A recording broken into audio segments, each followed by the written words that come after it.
सुबह से 4 कप चाय, 2 बार नाश्ता और इतनी सारी बहू के हाथ की नमकीन तो खा चुकी हो, फिर भी ऐसा बोल रही हो। अरे कुछ तो डरो ऊपर वाले से। तभी वहाँ पीयूष आ जाता है। क्या है सरस्वती, इतनी देर लगती है क्या टिफिन बनाने में? एक काम है घर का तुम्हारे पास, वो भी नहीं कर पाती हो वक्त पर। आपका टिफिन टेबल पर रखा है और नाश्ता भी, बाकी का सामान बेड पर रखा है और अब मैं मंदिर जा रही हूँ। सरस्वती मंदिर चली जाती है। उसके जाने के बाद घर में यार माँ, कैसी गवाह लड़के से शादी करा दिया है। मंदिर, पूजा, किचन और सास ससुर के सिवा इसे कुछ दिखता ही नहीं है कि कैसे खुद को स्मार्ट बनाकर रहना होता है, कैसे लोगों से जुड़ना है, बातें करनी है, ऐश करना है। अरे पैसा बचाओ, पैसा बचाओ, और कुछ आता ही नहीं इस लड़की को। जो क्वालिटी तू गलत तरीके से बता रहा है ना, दरअसल एक अच्छी गृहिणी की वही सारी अच्छाई होती है बेटा। घर को चलाना, समाज में इज्जत दिलाना और घर वालों का ख्याल रखना, और चाहिए ही क्यों? अरे क्यों नहीं चाहिए कुछ और? लड़की ऐसी होती है कि घर आए तो पूरा घर बदल कर रख दे, सभी को खुश रखे। लेकिन बहू के अंदर तो ये सारी क्वालिटी है ही नहीं। अरे खुश तो उन्हें रखा जाता है जो खुश रहना जानते हैं। तुम लोगों को तो कोई खुश नहीं कर सकता। पिताजी, अब आप ही लोग सोचिए, क्योंकि मैं किसी और से शादी करना चाहता हूँ।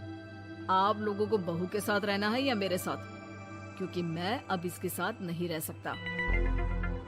मैं बहू को नहीं छोड़ सकता। उसके मरते पिता को मैंने वादा किया था कि मैं उसे बेटी बनाकर रखूंगा। तो ठीक है ना माँ, तैयार कर ले अपना सामान, हम दोनों किसी और घर में रहने चलेंगे तेरी नई बहू के साथ। अरे हाँ बेटा, वही ठीक है, लेकिन मैं तेरे पिता के बिना भी तो नहीं रह सकती। तो मेरे बिना रह सकती हो? ठीक है, मैं अकेले ही चला जाता हूँ। बेटा वहाँ से चला जाता है, लेकिन सास का दिल नहीं लगता। बहू मंदिर से भी हो आती है और फिर, माँ पिताजी खाना लग गया है, खा लीजिए। हाँ हाँ, तुझे बस आता ही क्या है, खाना बनाना और खाना खिलाना। अरे सुन, मेरे सारे कपड़े पैक कर दे। क्यों माँ जी, कहीं जा रही हैं क्या? हाँ बेटे, ये अपने बेटे के साथ रहने जा रही है, लेकिन घबरा मत, तेरा पिता तेरे साथ है। बहू समझ नहीं पाती कि उसके साथ हो क्या रहा है, लेकिन फिर ससुर उसे सारी बात बता देता है। बेटा, ये नई बहू कब आ रही है? मुझसे घर का काम नहीं होता। वैसे भी तेरी पहली निकम्मी बीवी ने मुझे किसी काम का नहीं छोड़ा। माँ वो बस आने ही वाली है, और हाँ माँ, उसके आगे ना थोड़ा स्टैंडर्ड से रहना, क्योंकि वो थोड़े बड़े घर की लड़की है। उसका एक स्वैग है, स्वैग। तभी वहाँ एक बहुत सुंदर सी लंबी सी लड़की आती है। हे पीयूष, भाकर कैब से मेरा सामान ले आओ, और हाँ प्लीज एसी ऑन करके जाना।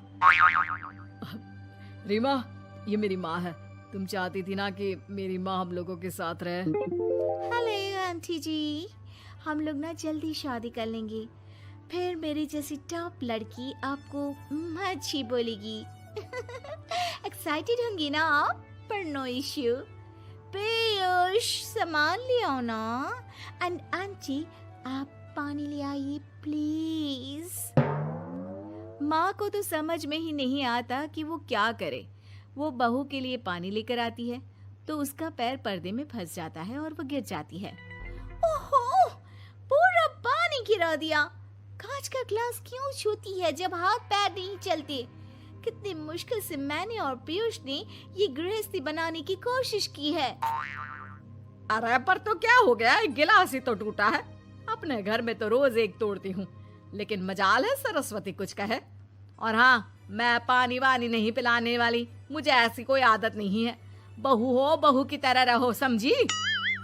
तभी वहाँ पीयूष आ जाता है, जिसे देख रीमा रोने लगती है। देख लो अपनी माँ को कैसी खरी खोटी सुना रही है। और अभी तो मैं आई हूँ, थक गई थी, बस पानी क्या मांग लिया। कह रही है बहू हो, बहू की तरह रहो।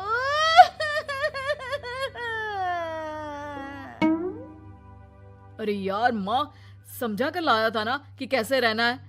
माँ ऐसा करोगी तो मैं भी नहीं रख पाऊंगा तुमको हमारे साथ। वैसे भी आप ये समझो कि रीमा ने खुद कहा था कि माँ को साथ रखना। अरे हाँ हाँ बेटा, वो सिर्फ इसलिए कि मैं घर का सारा काम करूं, बैठे बैठे इस महारानी को खाना पानी दूं। वैसे भी मैं जा रही हूँ, मुझे तो इस लड़की की शक्ल भी अच्छी नहीं लग रही। मेरी सरस्वती के आगे तो ये कुछ भी नहीं है। निकलो निकलो यहाँ से। मैंने सोचा था बिना पैसे का नौकर मिल जाएगा, लेकिन नहीं। कुछ लोगों को आदत होती है फ्री की रोटी खाने की। निकलो यहाँ से। पीयूष, धक के मार कर निकालो इस औरत को यहाँ से। अरे ये कैसी बात बोल रही हो रीमा? ये माँ है मेरी, माँ ना थोड़ी जिद्दी है।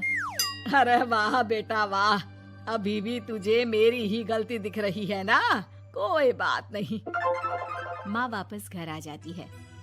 बहू, मुझे माफ कर दे बेटा, वो तो शैतान का नानी है। माँ, मैं उनके बारे में कोई बात नहीं करना चाहती। ये मेरा मायका है। अब आप लोग मेरे माता पिता। मैं हमेशा यहीं रहकर आप लोगों की सेवा करूंगी।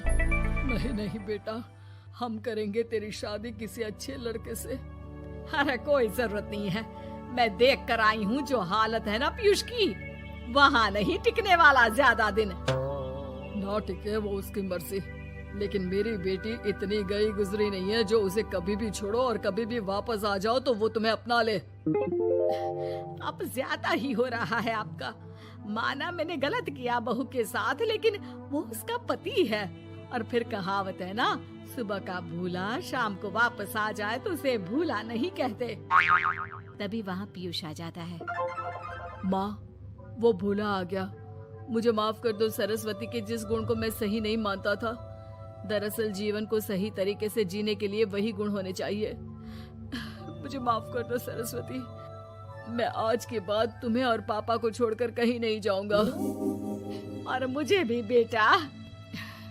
बेटा जहन्नुम में भी जाए तो उसके साथ रहने को तैयार हो जाए, वही तो माँ होती है। मुझे माफ कर दो माँ।